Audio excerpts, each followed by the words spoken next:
Bonjour à tous et à toutes, vous êtes sur The Strength Way Podcast et aujourd'hui je suis avec Victoria. Donc aujourd'hui on fait une vidéo sur la protraction et le développé couché. Donc en fait cette vidéo elle est faite dans un contexte particulier, c'est que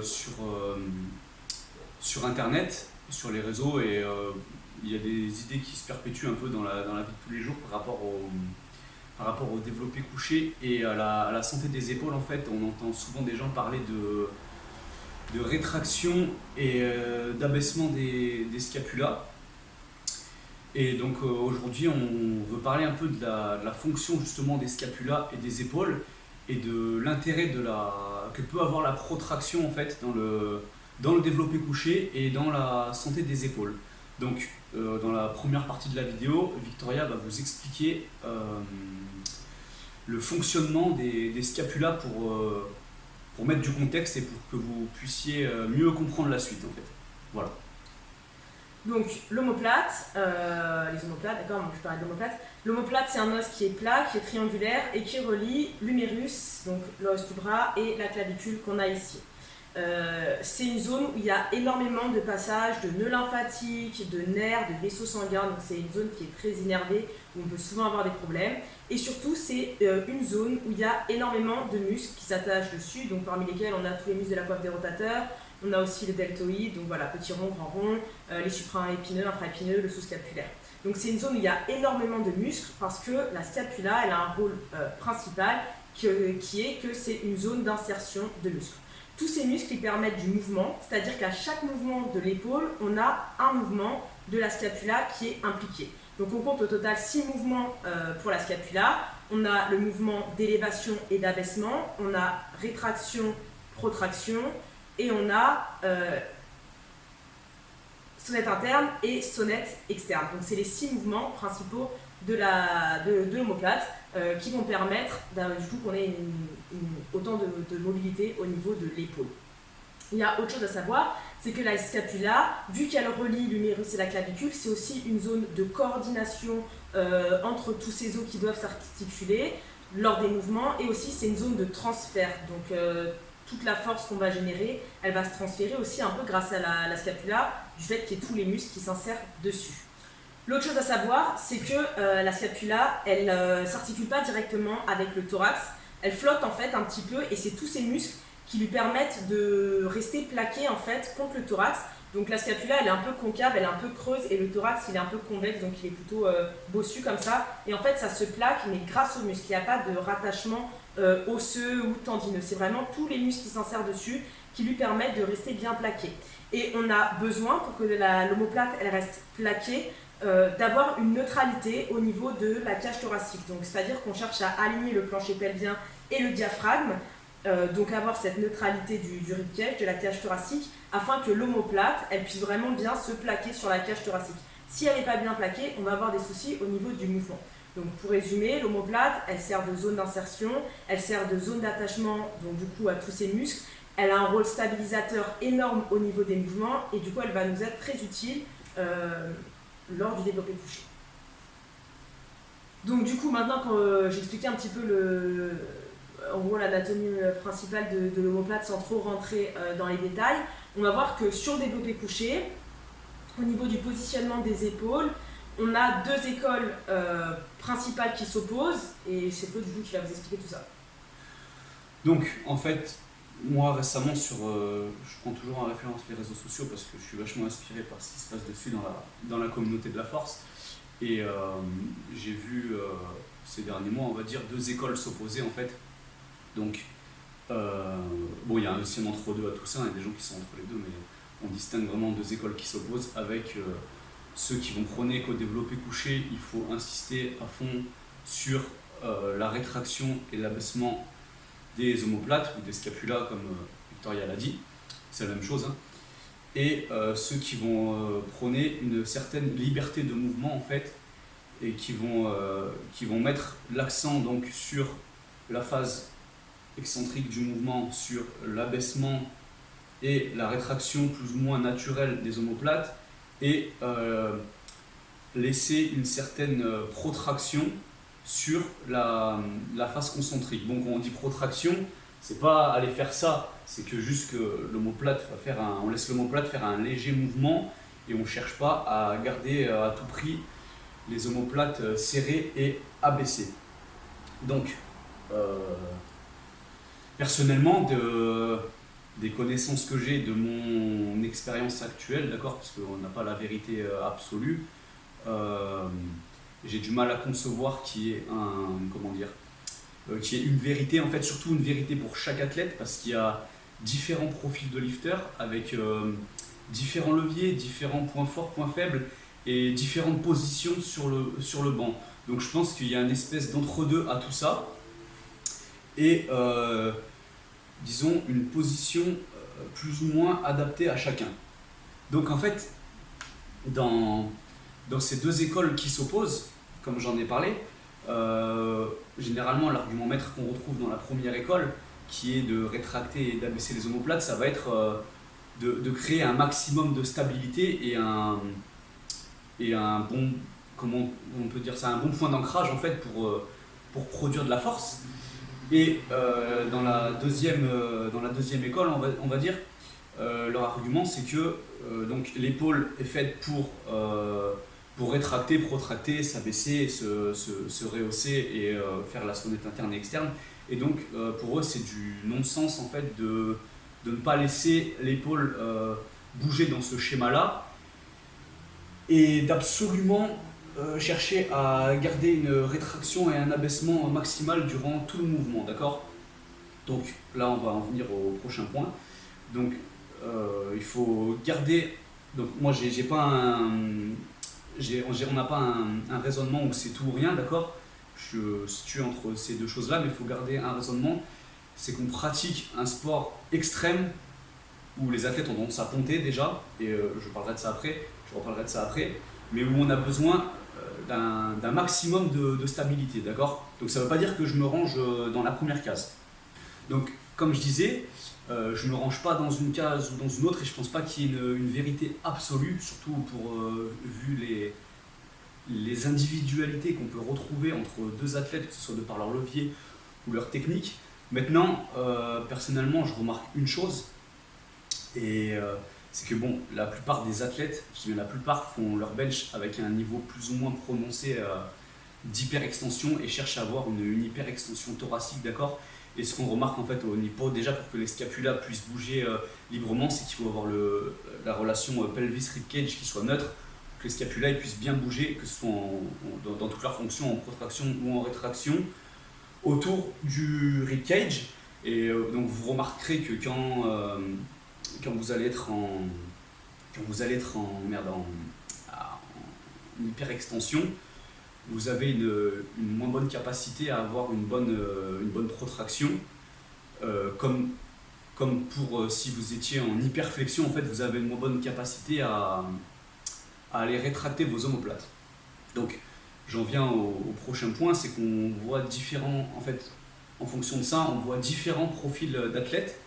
Donc, ce que je remarque en voyant même sur les réseaux sociaux et parmi mes athlètes, en voyant un large panel d'athlètes qui ont des leviers et des techniques différentes, c'est que, je ne veux pas faire une généralité, mais globalement en fait on voit que plus les athlètes ont une prise large et plus ils pontent au développé couché, plus l'approche de miser sur l'abaissement des épaules et la rétraction vont être payants pour eux en fait, et plus les athlètes vont être à plat sur le banc, plus la dynamique en fait de laisser les épaules bouger librement vont être effectives pour eux, parce que on peut voir à haut niveau, vous pouvez voir des athlètes comme qui je peux citer, vous pouvez voir un athlète comme par exemple Daiki Kodama qui a un gros pontage et une prise maximum en fait, il y a quasiment aucun mouvement au niveau de ses épaules.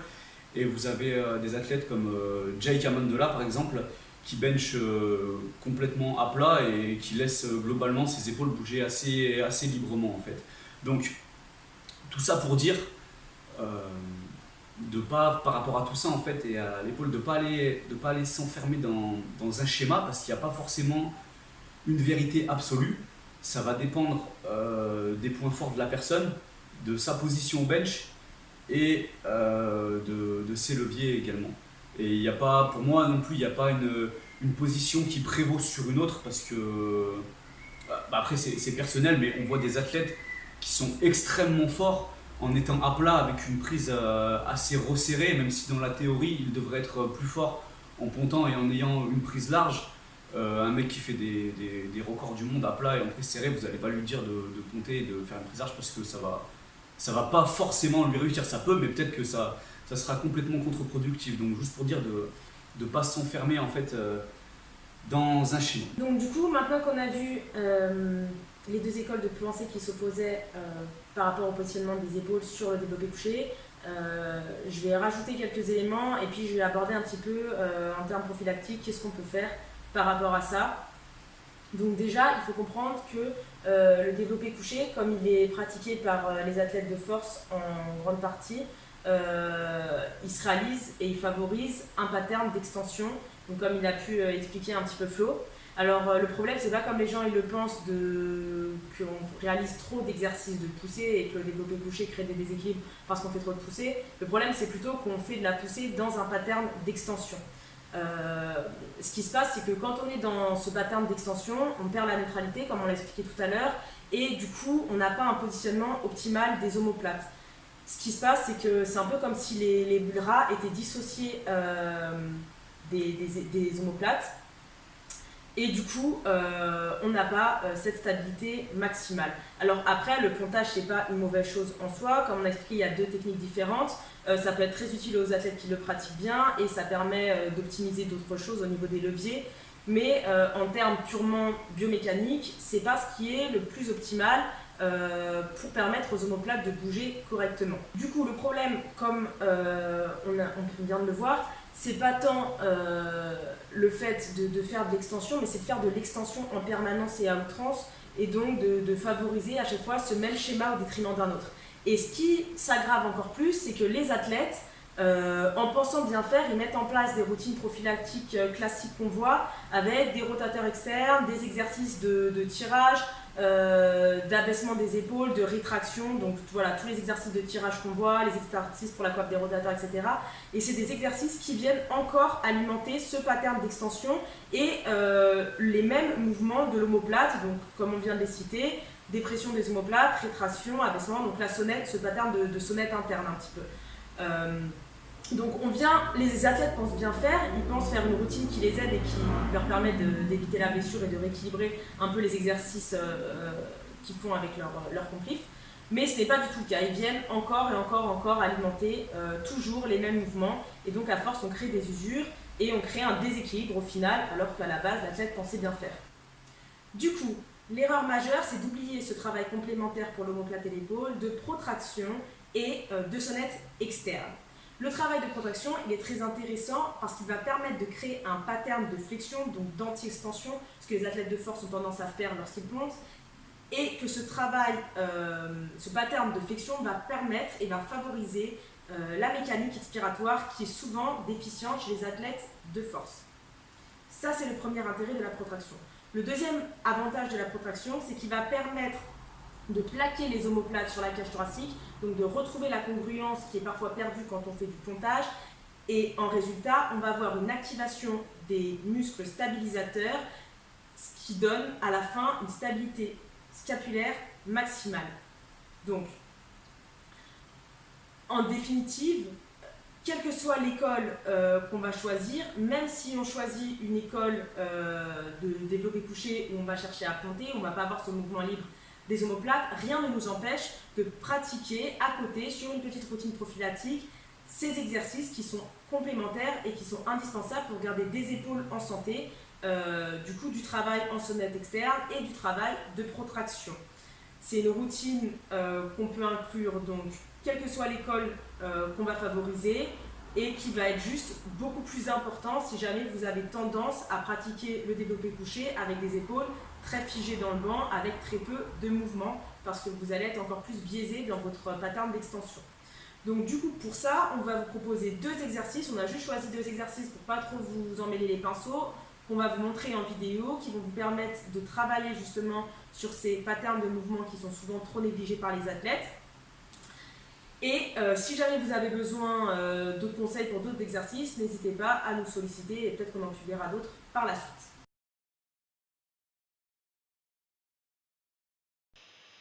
Scapula push-up avec pompe en intégrale. Donc pour cet exercice, on vient se mettre en appui sur les mains, en position de pompe, bracing actif, oblique et transverse engagé.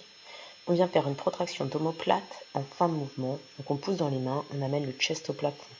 On contracte les fessiers et ensuite on descend en pompe, poitrine au sol, en laissant les omoplates bien glisser sur le grille costal. L'inspiration est nasale et diaphragmatique. On inspire sur l'excentrique et on expire sur le concentrique. Serratus raise, version landmine, donc c'est notre deuxième exercice. Pour cet exercice, on a une barre qui est placée sur un support en landmine. On vient saisir la barre à un bras, on est en unilatéral. Avant même de commencer l'exercice, comme on voit sur la vidéo, là, on vient expirer et aligner plancher pelvien et diaphragme pour ne pas avoir d'extension au niveau de la cage thoracique. Une fois que ça, la position elle est verrouillée, on vient faire son serratus raise, donc on vient pousser loin vers le plafond. Et à la fin du mouvement, on va chercher à protracter au maximum, à activer son dentelé. Mais pour ça, on ne va pas faire de rotation thoracique. Donc le risque, c'est que les gens qui ne savent pas bien protracter, ils vont avoir tendance à faire une rotation pour aller chercher loin devant. Or, ce n'est pas ce qu'on veut. On est aligné, on ne bouge pas et on vient pousser loin devant, activer le dentelé comme si on voulait presque faire sortir l'omoplate un petit peu. Les trapèzes supérieurs, ils restent désengagés. Et on répète l'exercice en contrôlant bien la phase excentrique. Et donc là, on voit le même exercice, mais avec une kettlebell ou une haltère. Donc c'est une autre alternative qu'on peut faire, si jamais vous n'avez pas de support au lendemain, vous n'avez pas de barre. Donc c'est la même chose. On voit bien qu'il aligne au début le plancher pelvien, le diaphragme. Il vient faire son stack. Il vient engager les transverses, les obliques en expirant. Et ensuite, il fait ses serratus raise. Donc, je vais conclure la vidéo. Ce qu'il faut retenir de la vidéo, d'accord, c'est que c'est déjà, comme je l'ai dit avant, de jamais vous enfermer. Enfin, c'est notre conseil de jamais vous enfermer dans un schéma en mode ça c'est la bonne technique ou ça c'est la bonne technique. On pense pas qu'il y a forcément une bonne technique. Ça dépend de plusieurs paramètres, d'accord. Ça dépend de comment vous allez être performant et surtout de comment vous allez progresser en restant en santé. Donc, si vous ne vous y retrouvez pas dans une technique, rien ne vous empêche d'essayer de vous rapprocher de l'autre école en fait. Bon, il y a toujours un entre-deux, vous n'êtes pas obligé de passer d'un extrême à l'autre, mais vous pouvez essayer de jouer entre les deux, d'accord, selon votre santé, votre progression, parce que le but c'est pas toujours d'optimiser. En fait, là où l'optimisation se termine, c'est quand vous vous blessez en fait. Donc, le but c'est de progresser en restant en santé, d'accord. Donc ça sert à rien d'aller à chaque fois au fond du spectrum, à vous de trouver ce qui va vous convenir, ou pour vos athlètes, si vous êtes coach, c'est la même chose.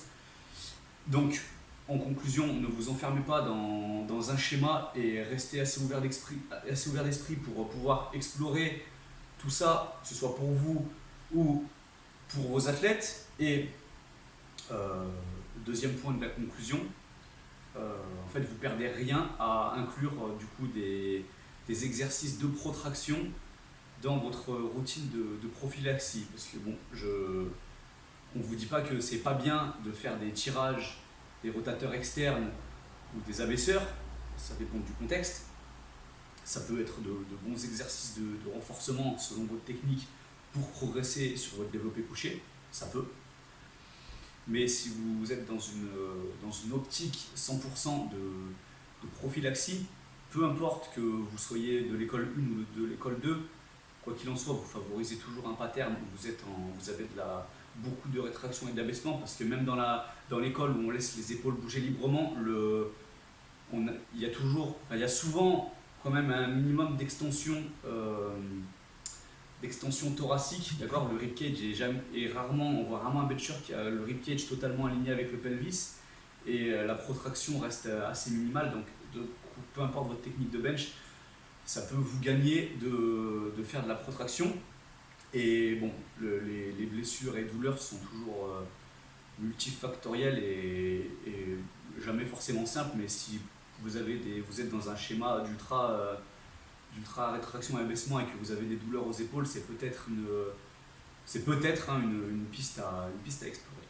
Donc on arrive à la fin de cette vidéo. On espère que la vidéo vous a plu. Si jamais vous avez des questions, n'hésitez pas à nous les poser. J'ai écrit un petit article aussi sur le sujet qui sortira en début mi-septembre. Donc pour ceux qui voudraient creuser, vous aurez aussi d'autres compléments d'information sur tout ce qui est RIAB dans cet article. Et Et à la prochaine. à la prochaine.